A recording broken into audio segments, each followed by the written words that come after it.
Hello दोस्तों, welcome back to एक brand new video of Piyush 32 vlog. और मैं हूं आपका दोस्त पीयूष गुप्ता। और आज हम जा रहे हैं ओमकारेश्वर मंदिर के दर्शन के लिए। पिछला व्लॉग अगर आपने नहीं देखा है तो आप ज़रूर देखिए, क्योंकि पिछले व्लॉग में हमने आपको दर्शन कराए थे उज्जैन के बाकी सभी मंदिरों के। और उसके बाद हम सबसे लास्ट में हमने दर्शन किए थे संदीपनी आश्रम के। और उसके बाद हम वहाँ से निकले थे ओमकारेश्वर के लिए। ओमकारेश्वर की उज्जैन से जो टोटल दूरी है वो लगभग 135 किलोमीटर है। और हम वहाँ से निकले थे लगभग 2 बजे के आसपास। तो अभी हमें देखते हैं कि हमें कितना टाइम लगता है। हालांकि रोड कुछ हद तक काफ़ी सही है, लेकिन एक 40 किलोमीटर का जो पैच है, जो खंडवा वाला रोड है, वो सुना है वो काफ़ी ख़राब है। तो उस हिसाब से अपन देखते हैं कि अपन कितने टाइम में पहुँच जाते हैं। अब मैं आपको बताता हूँ ओमकारेश्वर मंदिर के बारे में।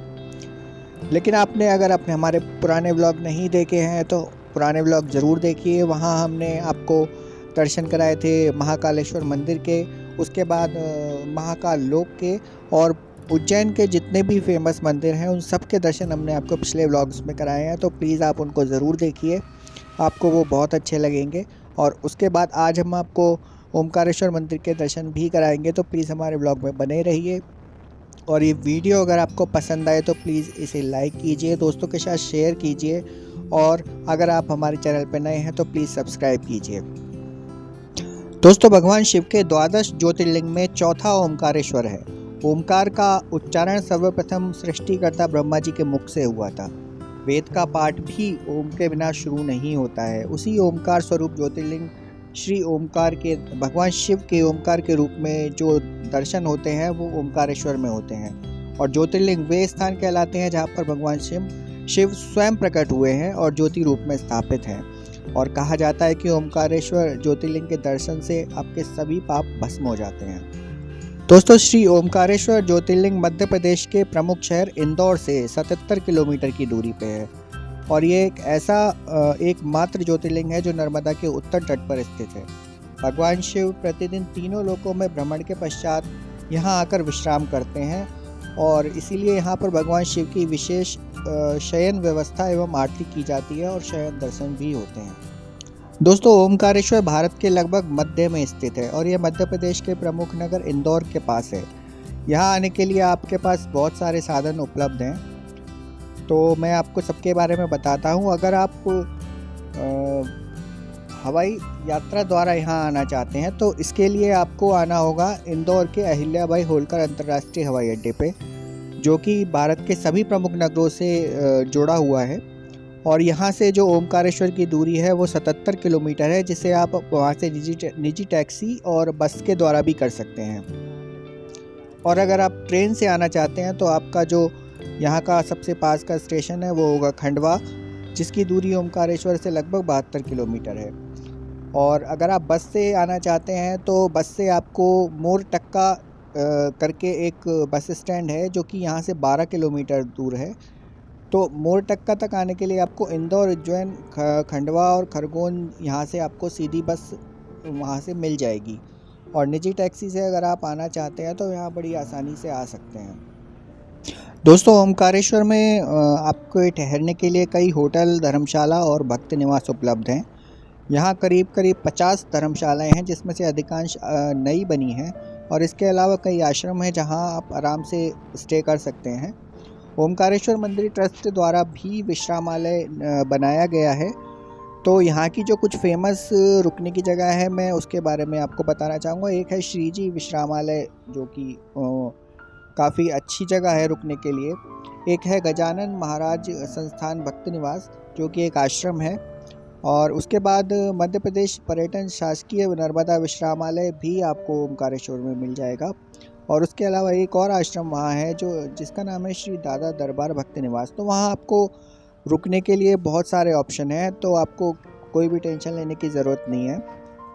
तो दोस्तों, खाने पीने की अगर बात करें तो ओमकारेश्वर पर आने वाले सभी श्रद्धालुओं के लिए वहाँ पर बहुत सारे रेस्टोरेंट और होटल वहाँ पर आपको मिल जाएंगे। चाय नाश्ते के और सभी तरह की चीज़ें आपको वहाँ आसानी से मिल जाएंगी, जैसे गुजराती थाली, शाकाहारी भोजन, दाल बाटी चूरमा, ये सब भी आपको वहाँ पर मिल जाएंगे ये एक पवित्र स्थल है, इसीलिए यहाँ पर आपको नॉनवेज बिल्कुल भी नहीं मिलेगा। इसके अलावा ओमकारेश्वर मंदिर ट्रस्ट द्वारा बने ममलेश्वर सेतु के पास में एक ओमकार प्रसादालय जी भी बनाया गया है, जहाँ पर आप टिकट लेके भोजन प्राप्त कर सकते हैं दोपहर 12 बजे से 2 बजे तक, और शाम को 7 बजे से 10 बजे तक यहाँ पर खिचड़ी का प्रसाद दिया जाता है, जो कि बहुत स्वादिष्ट माना जाता है। इसीलिए अगर आप चाहें तो इसका आनंद भी उठा सकते हैं। दोस्तों, जैसा कि आपको पता है कि भगवान ओमकारेश्वर जो है वो नर्मदा नदी के तट पर स्थित है, और नर्मदा नदी यहाँ पर 2 भागों में बट जाती है, और उससे एक शिवपुरी नाम के द्वीप का निर्माण होता है। और ये द्वीप जो होता है वो लगभग 4 किलोमीटर लंबा और 2 किलोमीटर चौड़ा है, और इस पूरे जो द्वीप है या जो पहाड़ है, इसका जो पूरा आकार है वो ओमकार के रूप में, ओम के रूप में बना हुआ है, इसीलिए इसका नाम ओमकारेश्वर है। पुराणों के अनुसार विंध्य पर्वत ने भगवान शिव की पार्थिव लिंग रूप में पूजन व तपस्या की थी, इसीलिए भगवान शिव ने वहाँ उन्हें प्रकट होकर आशीर्वाद दिया एवं प्रणव लिंग के रूप में अवतरित हुए। यह भी कहा जाता है कि देवताओं की प्रार्थना के पश्चात शिवलिंग 2 भागों में विभाजित हो गया, और एक भाग ओमकारेश्वर एवं दूसरा भाग ममलेश्वर कहलाया। तो ऐसा कहा जाता है कि ज्योतिर्लिंग ओमकारेश्वर में एवं पार्थिव लिंग ममलेश्वर में स्थित है। तो हम आपको वहाँ पर 2 मंदिर है, एक ओमकारेश्वर जो कि ज्योतिर्लिंग माने जाते हैं, और एक है ममलेश्वर। तो हम आपको दोनों जगह के दर्शन कराएंगे। दोस्तों, मंदिर में नियमित रूप से प्रतिदिन 3 पूजा की जाती हैं। सुबह की पूजा ट्रस्ट द्वारा, और दोपहर की पूजा सिंधिया घराने के पुजारी के द्वारा, और शाम की जो पूजा है वो होलकर स्टेट के पुजारी द्वारा की जाती है। और वहाँ पर मंदिर में हमेशा भक्तों की भीड़ रहती है, जो कि नर्मदा में स्नान करके वहाँ पर आप पूजन कर सकते हैं और उनका अभिषेक कर सकते हैं। और यह मेले जो लगते हैं उसके दौरान बहुत भारी भीड़ होती है। प्रत्येक सोमवार को भगवान ओमकारेश्वर की 3 मुखों वाली मूर्ति एक सुंदर पालकी में विराजित करके ढोल नगाड़ों के साथ पुजारियों में भक्तों द्वारा उसका जुलूस निकाला जाता है। इसे पालकी कहते हैं। और इस दौरान वो सबसे पहले नर्मदा नदी के तट पर जाते हैं, जहाँ पर उनका पूजन किया जाता है, तथा उसके बाद वो पूरे नगर में उनको भ्रमण कराया जाता है, जिसे सोमवार सवारी के नाम से जाना जाता है। दोस्तों, ओमकारेश्वर मंदिर प्रातः 4:30 बजे खुल जाता है। इसके पट खुल जाते हैं, जिसमें 4:30 बजे से 5 बजे तक वहाँ पर मंगला आरती होती है। उसके बाद 5 बजे से और दोपहर को 12:20 तक आप वहाँ भगवान के दर्शन कर सकते हैं। उसके बाद 12:20 से 1:15 बजे तक वहाँ पर भोग लगाया जाता है। उसके बाद 1:15 से शाम 4 बजे तक आप भगवान के दर्शन कर सकते हैं। उसके बाद 4 बजे से 4:15 बजे तक मंदिर सायंकालीन श्रृंगार के लिए बंद रहता है। उसके बाद आप 4:15 बजे से रात 8 बजे तक भगवान के दर्शन कर सकते हैं। उसके बाद 8:30 बजे से 9 बजे तक शयन श्रृंगार और आरती होती है, और रात 9 बजे से 9:30 बजे तक भगवान के शयन श्रृंगार के आप दर्शन कर सकते हैं। दोस्तों, यहाँ पर विशेष दर्शन की भी सुविधा है, वहाँ पर एक विशेष दर्शन द्वार भी बनाया गया है, जहाँ पर आप काउंटर से रसीद प्राप्त करके सुविधा का लाभ ले सकते हैं। दोस्तों, ओमकारेश्वर को ओमकार जी भी कहा जाता है, और ओमकार शब्द की उत्पत्ति ओम से हुई है, जिसका उच्चारण हर प्रार्थना के पहले किया जाता है। ओमकारेश्वर का जो पूरा नगर है वो 3 पुरियों में विभक्त है। पहला है ब्रह्मपुरी, यह दक्षिण तट पर भगवान ब्रह्मा का एक मंदिर है। दूसरा है विष्णुपुरी, यहाँ पर भगवान विष्णु का मंदिर है। और तीसरा है शिवपुरी, जहाँ पर भगवान ओमकारेश्वर जी का मंदिर है। दोस्तों, मैंने जैसा आपको बताया, वहाँ ओमकारेश्वर में नर्मदा नदी 2 पार्ट में डिवाइड हो जाती है, और एक पहाड़ एक द्वीप के जैसा निर्माण करती है, जिस पर ओमकारेश्वर मंदिर स्थापित है। और यहाँ पर भगवान की ओमकारेश्वर में श्रद्धालु कामना पूर्ति के लिए नर्मदा का जल लेकर भगवान ओमकारेश्वर एवं उस पर्वत को मानधाता पर्वत कहते हैं, उसकी परिक्रमा करते हैं। ये करीब 7 किलोमीटर की परिक्रमा है, और परिक्रमा के रास्ते में कई बहुत सारे मंदिर और स्मारक आते हैं और यहाँ दर्शन करने के कुछ नियम भी हैं। तो दोस्तों यहाँ पर और भी कई सारी परिक्रमा की जाती हैं, लेकिन सबसे ज़्यादा जो प्रचलित है वो यही है। इस पूरे पहाड़ की, जो कि ओम के आकार का पहाड़ है, उसकी परिक्रमा की जाती है जो 7 किलोमीटर की है। तो इसे लोग पैदल भी करते हैं, वहाँ पर परिक्रमा मार्ग बना हुआ है, और चाहे तो आप इसकी पूरी परिक्रमा आप नाव के द्वारा या बोट के द्वारा भी वहाँ करवाई जाती है। तो दोस्तों हम पहुँच चुके हैं। अब आप ये देख सकते हैं, ये है ओमकारेश्वर मंदिर और ये नर्मदा नदी। तो दोस्तों अब हम जा रहे हैं मंदिर भगवान ओमकारेश्वर के दर्शन के लिए। ये मंदिर का प्रमुख प्रवेश द्वार है और यहाँ से होते हुए आप ऊपर मंदिर में जा सकते हैं। यहाँ पर आप जूता चप्पल स्टैंड देख रहे हैं। यहाँ पर आप अपने जूते चप्पल वगैरह उतार सकते हैं। मैं आपको एक बात बताना चाहूँगा, क्योंकि यहाँ पर अभी हम मंदिर में दर्शन करने सुबह सुबह गए थे और अभी यहाँ पर भीड़ नहीं है, तो हम इस रास्ते से जा रहे हैं। बाकी अगर भीड़ होती है तो वहाँ एक अलग बिल्डिंग है जिसमें जिगजैग बनाया गया है, तो वहाँ से एंट्री वो आपको देते हैं, जिससे कि जो भीड़ होती है वो उस जिगजैग में फंस के रह जाती है। तो उन्होंने वहाँ पर बहुत अच्छा व्यवस्था की हुई है, क्योंकि अभी यहाँ पर भीड़ नहीं है, इसीलिए हम सीधे रास्ते से अंदर जा रहे हैं। तो ये देखिए आप, ये है मंदिर के अंदर का दृश्य और ये हैं नंदी जी। और ये सामने जो आप रास्ता देख रहे हैं ये जाता है ज्योतिर्लिंग के दर्शनों के लिए। अब क्योंकि इसके आगे हम कैमरा लेके नहीं जा सकते, तो इसके आगे हम आपको नहीं दिखा पाएंगे, लेकिन मैं यहाँ साइड से आप देख सकते हैं। तो ये भगवान का जो ज्योतिर्लिंग है वो इस मंदिर के अंदर है और ये काफ़ी प्राचीन मंदिर है, आप देख सकते हैं। और इसके चारों तरफ जो निर्माण किया गया है वो बाद में किया गया है, लेकिन जो सबसे प्राचीन मंदिर है, जो ज्योतिर्लिंग है, वो इस रास्ते से आप अंदर जाएंगे। अंदर गर्भगृह है जहाँ पर ज्योतिर्लिंग स्थित है।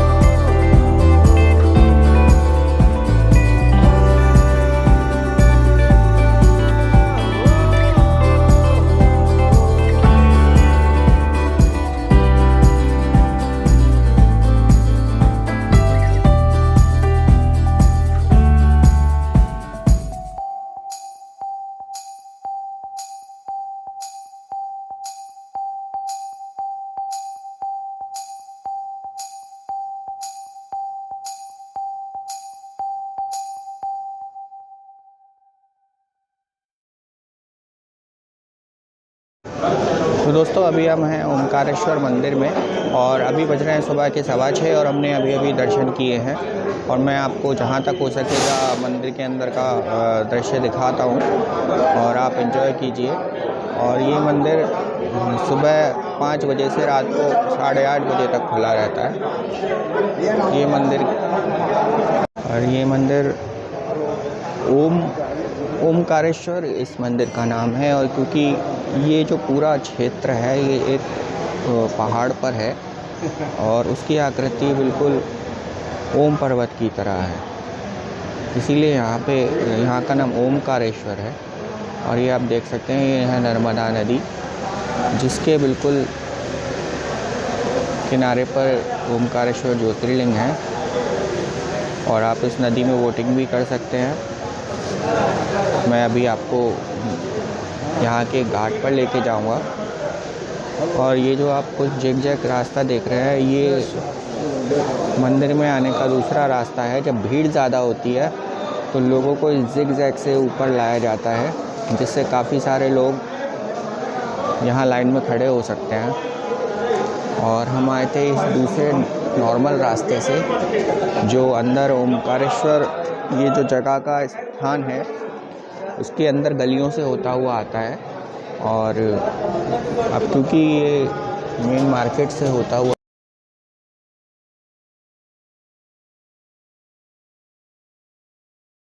तो दोस्तों हमारे हो गए हैं दर्शन, बहुत अच्छे दर्शन हुए। हम सुबह सुबह जल्दी आए थे जिसकी वजह से भीड़ नहीं थी, लेकिन अब बहुत भीड़ हो चुकी है। और मैं आपको कुछ यहाँ का नज़ारा दिखाना चाहूँगा। मेरे पीछे आप देख सकते हैं नर्मदा नदी, और अभी हम नीचे घाट पर जाएंगे और मैं आपको इसके पूरे दर्शन कराऊँगा, तो बने रहिए हमारे इस ब्लॉग में। तो ये कुछ मंदिर में अंदर जाने का रास्ता है। ये आप देख सकते हैं जिगजैग के ज़रिए आप यहाँ से होते हुए ऊपर जा सकते हैं। हालांकि ये पुराना रास्ता है, जब भीड़ ज़्यादा होती है तो उन्होंने जिगजैग के लिए एक नया बिल्डिंग बनाई हुई है जो कि 4 मंजिल की है। उसमें नीचे से ऊपर तक सिर्फ जिगजैग ही है, और यहाँ वो हज़ारों लोगों को लाइन में खड़ा कर सकते हैं। तो भीड़ को मेंटेन करने के लिए उन्होंने ये व्यवस्था की हुई है। मैं उस बिल्डिंग को आपको बाहर से ज़रूर दिखाऊंगा। और यह है पूरा नर्मदा का दृश्य, आप देख सकते हैं कितना सुंदर लग रहा है सुबह सुबह। यहाँ पर आप बोटिंग भी कर सकते हैं। और इस पुल से होते हुए हम आए थे, और इस पुल के इधर आने के बाद अंदर गलियों से होते हुए उस मंदिर का रास्ता है। और जब आप उज्जैन से आते हैं तो आप पुल के उस साइड होते हैं। तो दोस्तों यहाँ आने वाले दर्शनार्थियों के लिए झूला पुल एक विशेष आकर्षण है। भक्तों की बढ़ती हुई संख्या को देखते हुए Narmada hydro electric development corporation द्वारा ये पुल 2004 में ममलेश्वर सेतु इसका नाम है, ये बनाया गया था। और ये पुल लगभग 235 किलोमीटर लंबा और 4 मीटर चौड़ा है। और ये पुल सीधे मुख्य मंदिर के द्वार तक पहुंचता है और पूरे वर्ष उपयोग में लाया जाता है। इस पुल की लागत लगभग 7 करोड़ 20 लाख रुपए है, और ओमकारेश्वर आने वाले सैलानियों के लिए एक विशिष्ट सुविधा है। यहाँ से आप नर्मदा नदी, ओमकारेश्वर बांध और मंदिर का बहुत बढ़िया दृश्य यहाँ से दिखाई पड़ता है। पुल के ओमकार पर्वत वाले सिरे से मंदिर तक पहुंचने के लिए स्काई वॉक बनाया गया है, तथा परिक्रमा पथ पर जाने का मार्ग भी यहीं पर है। पुल पर धूप बारिश से बचाव के लिए शेड का भी निर्माण किया गया है।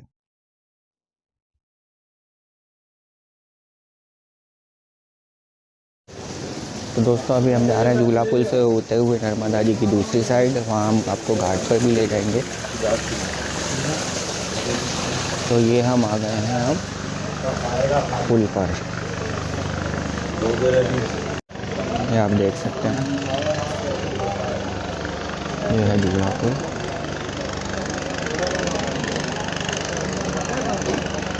देखिए यहाँ पर बोट चलना शुरू हो गई है। बोटिंग करने का तो हमारा कोई इरादा नहीं है। और ये है यहाँ का डैम, और बहुत सुंदर सनराइज़ हो रहा है, आप देख सकते हैं।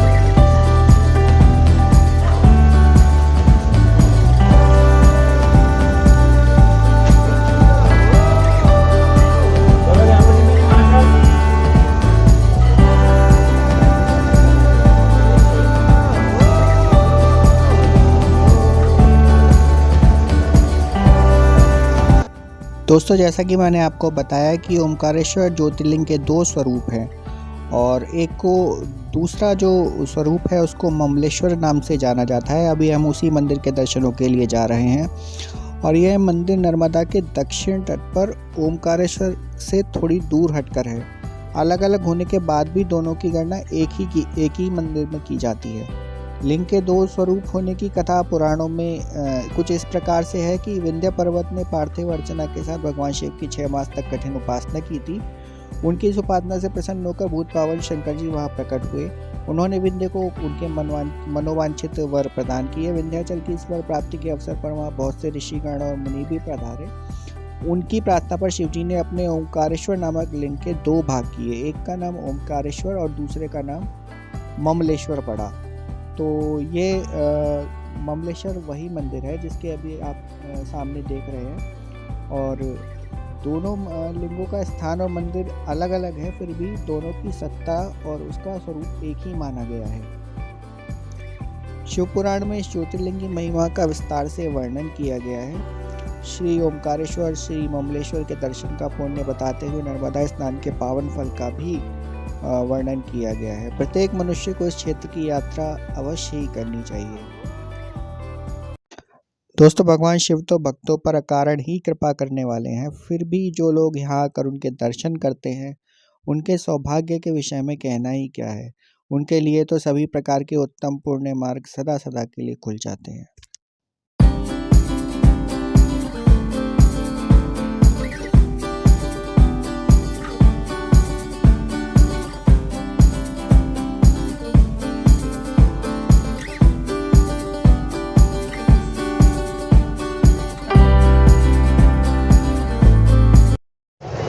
तो दोस्तों वो सामने है ओमकारेश्वर मंदिर और इधर से हम आए थे ममलेश्वर मंदिर के दर्शन करके, वो ठीक इसके सामने है। और ये है गौमुख घाट।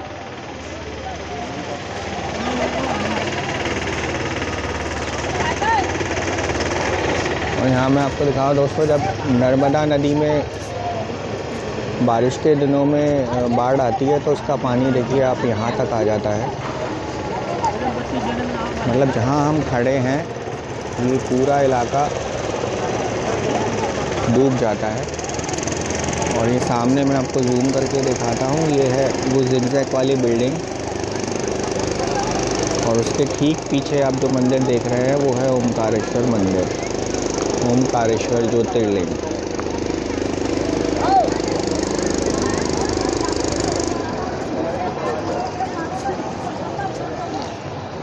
यहाँ आप माँ नर्मदा में बोटिंग वगैरह का आनंद ले सकते हैं। वो झूला पुल है, उससे होके आप हम आए थे इधर ममलेश्वर ज्योतिर्लिंग पर, लेकिन आप चाहें तो यहाँ बोट से भी सीधे ओमकारेश्वर जा सकते हैं।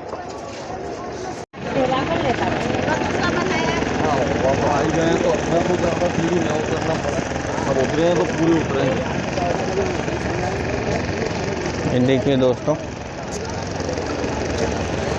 यहाँ से आप ये मोटर बोट से यहाँ पर चल रही हैं, इनसे आप जो सामने ओमकारेश्वर ज्योतिर्लिंग है और इसके ठीक पीछे, इस बिल्डिंग के ठीक पीछे ममलेश्वर ज्योतिर्लिंग है। तो ये दोनों आमने सामने हैं। आप चाहें तो नदी बोट के ज़रिए क्रॉस करके आप वहाँ जा सकते हैं, या फिर आप इस पुल का इस्तेमाल कर सकते हैं।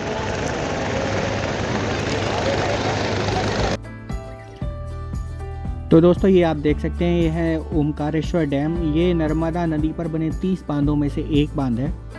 दोस्तों ये लगभग 949 मीटर लंबा तथा 33 मीटर ऊंचा बना हुआ डैम है, जिसकी लगभग 520 मेगावाट बिजली उत्पादन की क्षमता है। और ये काफ़ी मेन डैम है जो नर्मदा नदी पर बना हुआ है। और दूसरे जो बड़े डैम नर्मदा नदी पर हैं वो आपने सुनेंगे सरदार सरोवर, जो कि गुजरात में है। दोस्तों हम आपको इसे पूरा दिखाना चाहते थे, लेकिन इससे आगे जाने की हमें परमिशन नहीं मिली। तो ये जो आप क्षेत्र देख रहे हैं, ये पूरा क्षेत्र ओमकारेश्वर डैम का है। और दोस्तों ये जो पर्वत आप सामने देख रहे हैं, इसी का जो एरियल व्यू है वो ओमकार की तरह दिखता है, और इसी पर्वत के ऊपर ओमकारेश्वर मंदिर स्थापित है। और दोस्तों ये था आज का वीडियो, और आज का वीडियो आपको कैसा लगा प्लीज़ हमें कमेंट करके ज़रूर बताएं। तो दोस्तों मैं मिलता हूँ आपसे एक नए डेस्टिनेशन पे एक नए वीडियो के साथ। तो आप प्लीज़ हमें सपोर्ट कीजिए, चैनल को सब्सक्राइब कीजिए और बने रहिए हमारे साथ। धन्यवाद।